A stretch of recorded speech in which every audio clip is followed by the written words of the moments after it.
noite, companheiros. Sou Emerson Cardoso. Hoje nos reuniremos para mais um encontro fraterno sobre o Evangelho do Senhor Jesus. Vamos iniciar agora com uma prece, pedindo a Teresa d'Ávila, o Birajara, a Rafael, Francisco, nosso ministro Clarencio, para que nos harmonize, nos dê a vibração que precisamos para esse singelo estudo, Senhor. E fica conosco, porque muito precisamos do vosso amparo. Assim seja, e graças a Deus.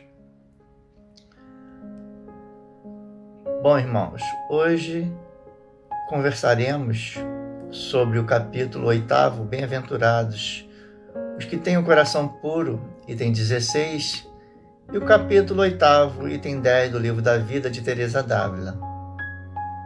Diz o item 16 do Evangelho: continuaremos a recordar sobre o escândalo. Diz o Evangelho: mas ai daquele que o escândalo vem. Quer dizer que o mal, sendo sempre o mal, aquele que serve, sem o saber, de instrumento para a justiça divina, cujos maus instintos foram utilizados, nem por isso deixou de praticar o mal e deve ser punido. É assim, por exemplo, que o filho ingrato é a punição ou uma prova para o pai, que sofre com essa atitude. Porque esse pai pode ter sido um mau filho, que fez seu pai sofrer e agora sofre a pena de talião. Mas não será por essa razão que o filho terá desculpa. Por sua vez, ele deverá ser castigado por intermédio dos seus próprios filhos ou de uma outra maneira. Bem, irmãos, que possamos refletir sobre esse texto. Segundo a lei mosaica, a pena de talião consiste ao agressor passar pela mesma falta que tenhas praticado. No sentido vulgar, o escândalo é a palavra que domina toda ação que choca a moral e a decência de maneira ostensiva. O escândalo não está na ação em si mesma, mas na repercussão que ele possa ter. Chico Xavier relatou um dia que o mal se faz necessário ainda, mas ressaltou que ficaria muito triste se ele fosse o causador. Que possamos sempre lembrar desta orientação do Chico. Aí eu deixo uma pergunta, companheiros. A pena de talião continua existindo conforme está dito no Livro dos Espíritos ou foi revogada por Jesus?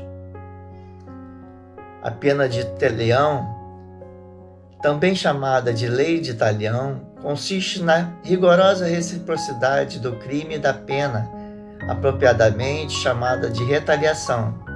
Essa lei é frequentemente expressa pela máxima olho por olho, dente por dente. Trata-se de uma das mais antigas leis existentes em nosso mundo, cuja origem encontramos no Código de Hammurabi em 1780 a.C. Na Babilônia, algum tempo depois, Moisés a consagrou. Conforme se lê na questão 764 do Livro dos Espíritos, a pena de talião, tal como era aplicada na antiguidade, não vigora mais. O que vigora no mundo é, em última análise, a justiça de Deus, e é, obviamente, Deus quem a aplica. Conhecida na doutrina espírita como lei de causa e efeito, ela aparece no Evangelho resumida numa frase que Jesus disse ao apóstolo Pedro: Pedro, guarda a espada, porque todo aquele que matar com a espada perecerá sob a espada. A rigor de tal pena pode, contudo, ser suavizado por uma outra lei evangélica que se tornou conhecida graças ao citado apóstolo: o amor cobre a multidão de pecados. Frase que integra a primeira epístola de Pedro, capítulo 4, versículo 8º, o que significa dizer que muitas pessoas podem alterar o mapa de sua vida, amando, ajudando, fazendo bem, uma ideia que Divaldo Franco resumiu numa frase característica sua: o bem que fazemos anula o mal que fizemos. Convido a todos que, além de estudar essa doutrina consoladora, pratique-a fazendo bem, porque agindo assim estaremos queimando pouco a pouco as nossas energias negativas. O trabalho do bem nos faz sentir uma felicidade grande em nosso íntimo. Jesus nos trouxe a máxima amar a Deus sobre todas as coisas e ao próximo como a si mesmo. Com essa máxima, Jesus nos assegura a caminhada ao nosso objetivo a ser alcançado. No Pai Nosso, existe a citação: livrai-nos do mal. Em Mateus, lê-se 7 pedidos, entre eles: e não exponhas à tentação, mas livrai-nos do mal. Em Lucas, leem-se apenas 5 pedidos, sendo o último: e não nos deixeis cair em tentação. Jesus nos lembra que devemos vigiar e orar e nos pede serenidade, calma, tolerância, resignação. Existe na oração da serenidade que não podemos modificar o que não está em nosso alcance.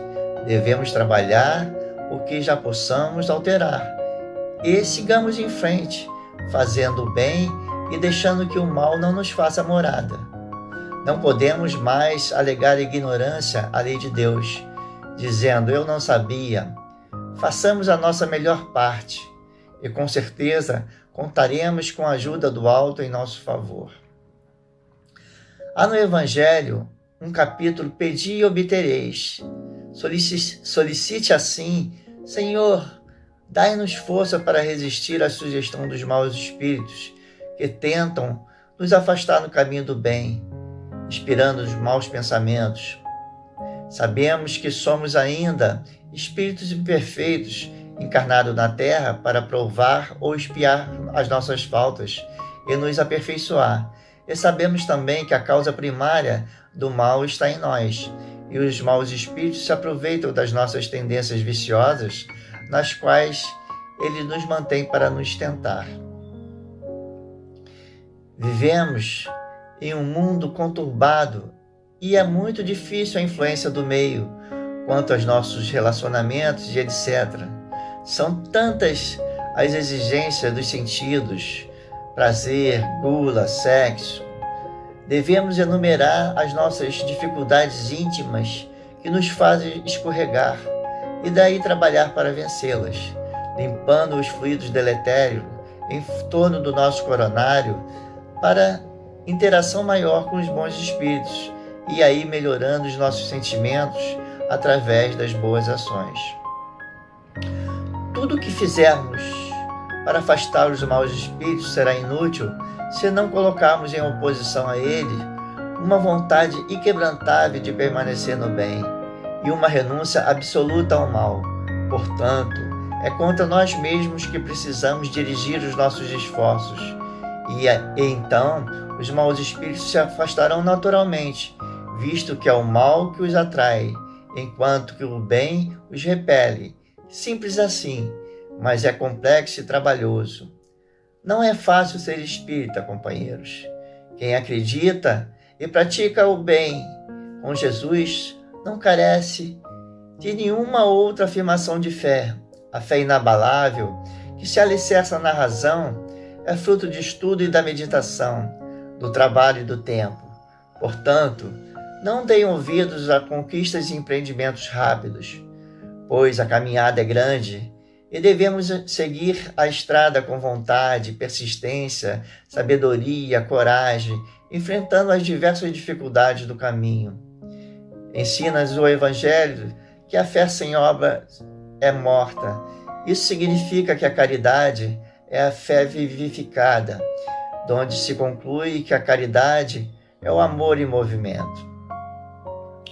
Certa ocasião, Eurípides Barçanufo, em desdobramento, após uma prece fervorosa, foi levado a uma campina verdejante e lá encontrou um homem distante, e quanto mais se aproximava do homem, percebia que uma luz brilhante.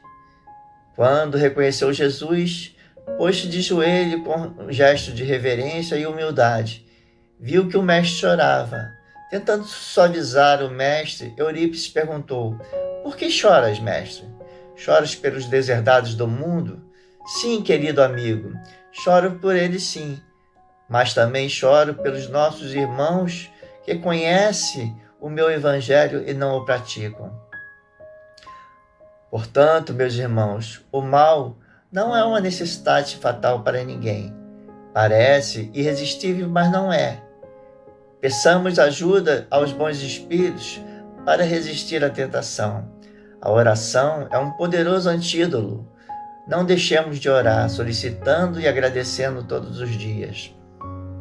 Aprendamos a fazer silêncio nos momentos de maior turbulência.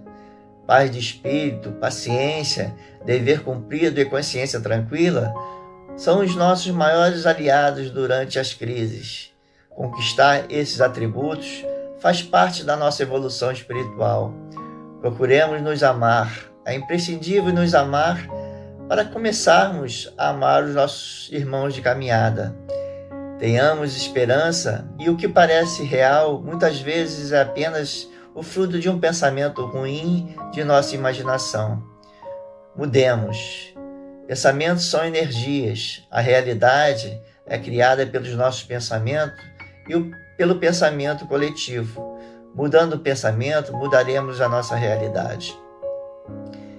Perdoe, deixe ir, libere. Pode ser difícil, mas é necessário. Pensamentos negativos procuram nos manter no mesmo ciclo. Alguém precisa quebrar esse ciclo. Sejamos nós a fazê-lo. Fale positivamente, medite e viveremos em melhor harmonia. Teresa nos relata no livro da Vida, capítulo 8, que trata de um grande bem não ter deixado de toda a oração e que é pela oração sempre é um excelente remédio para ganhar o que estava perdido. No item 10, ela afirma que foi um grande bem não ter deixado a oração e diz que é pela oração que o Senhor procura chamá-la de novo para si e se guarde dos perigos que vêm através da invigilância, mas sobretudo pelo amor que o Senhor nos anda atraindo para que voltemos a Ele. Ela sempre solicitava que guardasse das ocasiões inesperadas, pois sabia que os inimigos estavam em combate pelas suas fraquezas. Ela tinha consciência das suas vulnerabilidades e humildemente solicitava diariamente ao Senhor o artifício da misericórdia. Conhecer as nossas vulnerabilidades é o pontapé inicial para irmos ao encontro dos nossos objetivos maiores, saindo das amarras da nossa zona de conforto e seguindo em frente, aprendendo e fazendo bem e deixando o Evangelho de Jesus sempre ao nosso lado, como livro de cabeceira e de preferência dentro do nosso coração. Que possamos sempre recordar dos conselhos de Teresa, que diz que é pela oração que o Senhor nos chama para retornar à vigilância, para voltarmos a Ele. Sejamos humildes para reconhecer o quanto ainda precisamos do amparo do Mestre querido como guia e modelo a ser seguido sempre. Que possamos, companheiros, relembrar sempre que não necessitamos mais ser o causador dos escândalos.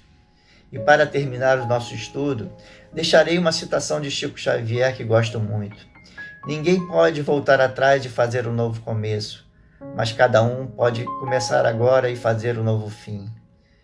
Vamos agora finalizar com uma prece, agradecendo aos espíritos generosos dessa casa de Teresa, ao Birajara, a Rafael e todos os espíritos afins que possam continuar nos envolvendo todos os companheiros necessitados de bálsamo, de luz e de paz, pedindo também para os nossos governantes que eles façam o melhor, tentem fazer o melhor para todo o nosso povo, que é a coração do mundo e a pátria do Evangelho. Graças a Deus, Senhor.